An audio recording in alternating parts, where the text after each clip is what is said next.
आज मैं आपको प्रार्थना पत्र किस तरीके से लिखा जाता है वो मैं आपको समझाऊंगी। इसमें प्रार्थना पत्र लिखने के लिए किन किन बातों को ध्यान में रखा जाता है। सबसे पहले तो पत्र क्या है। पत्र दो प्रकार के होते हैं, एक औपचारिक और दूसरा अनौपचारिक। औपचारिक पत्र में पत्र किसी भी कार्यालय या किसी अधिकारी को लिखा जाता है और उसमें औपचारिकता निभाई जाती है। और अनौपचारिक पत्र में किसी सगे संबंधी या मित्र किसी को जिसमें अपनी सुख दुख की बात कह सके, वो अनौपचारिक पत्र होता है।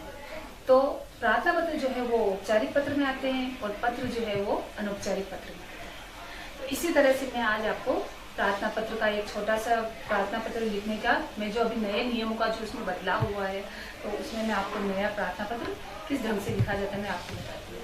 प्रार्थना पत्र लिखने के लिए सबसे पहले ऊपर प्रार्थना पत्र हेडिंग डालनी है। उसके बाद आपको दिनांक लिखनी है।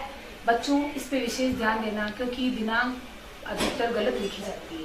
जैसे 5/4/2020 ये गलत तरीका होता है।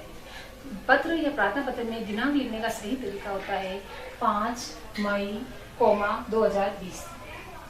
इसके और पत्र लिखने के लिए पत्र हमेशा बाएं ओर लिखा जाता है और पत्र लिखने में विशेष ध्यान रखना चाहिए। भाषा सरल, शुद्ध और स्पष्ट होनी चाहिए, संक्षिप्त विवरण होना चाहिए और प्रार्थना पत्र या पत्र हमेशा बाईं ओर ही लिखा जाता है। दिनांक लिखने के बाद आपको फिर इधर ही सेवा में श्रीमान प्रधानाध्यापक महोदय। फिर उसके बाद आप जब अपने विद्यालय का नाम लिखेंगे, आदर्श विद्या निकेतन माधव, लगाना है। विराम चिन्हों का पूरा ध्यान रखिए। इसके बाद आप जिस शहर, कस्बे या जिले में रह रहे हो वो लिखा जाएगा। तो उसके बाद लिखा जाएगा कपासन। इसके बाद बच्चों ध्यान रहे, कपासन या गांव शहर का नाम लिखने के बाद हमेशा पूर्ण विराम लगता है। इसके बाद आप विषय लिखेंगे। विषय में जिस विषय पे आप प्रार्थना पत्र लिख रहे हैं वो, तो अभी हम प्रार्थना पत्र जैसे 3 दिन की अवकाश हेतु प्रार्थना पत्र लिख रहे हैं, तो वो विषय में लिखेंगे कि 3 दिन का अवकाश दिलाने हेतु। इसके बाद लिखेंगे हम महोदय जी, फिर कोमा लगाना है।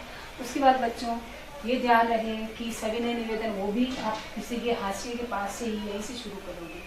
सविनय निवेदन है कि मैं विद्यालय में दिनांक 5/4/2020 से 7/4/2020 तक यानी विद्यालय में उपस्थित नहीं रहूँगा। अगर भैया हो तो रहूँगा, बहन हो तो रहूँगी। फिर इसके बाद भैया बहन याद रहे कि पूर्ण विराम के बाद में आप नई अतः वाली जब लाइन लिखते हो पंक्ति, तो वो हमेशा नई पंक्ति से होनी चाहिए। तो लिखोगे आप, अतः श्रीमान जी से निवेदन है कि मुझे 3 दिन की छुट्टी देने का कष्ट करे नहीं लिखे भैया। भाई बच्चों याद रखना है, यहाँ करावे, छुट्टी दिलाने का या अवकाश दिलाने का कष्ट करावे। उसके बाद आप पूर्ण विराम लगाएंगे। फिर आप जो यहाँ पर भी वापस बच्चों ध्यान देने योग्य बात है कि धन्यवाद नहीं लिखा जाएगा। नए नियमों में बदलाव होने से अब धन्यवाद नहीं लिखा जाता है।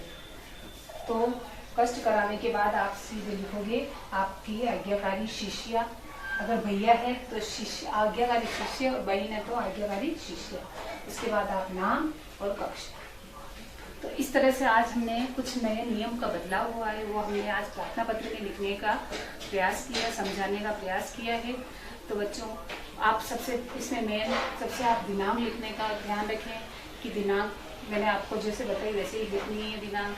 उसके बाद आपको पूरा पत्र बाईं ओर लिखना है और आपको अंत में और विराम चिन्हों और इनको सबका ध्यान रखते हुए आपको ये पत्र लिखना है। तो इसके लिए बहुत बहुत धन्यवाद।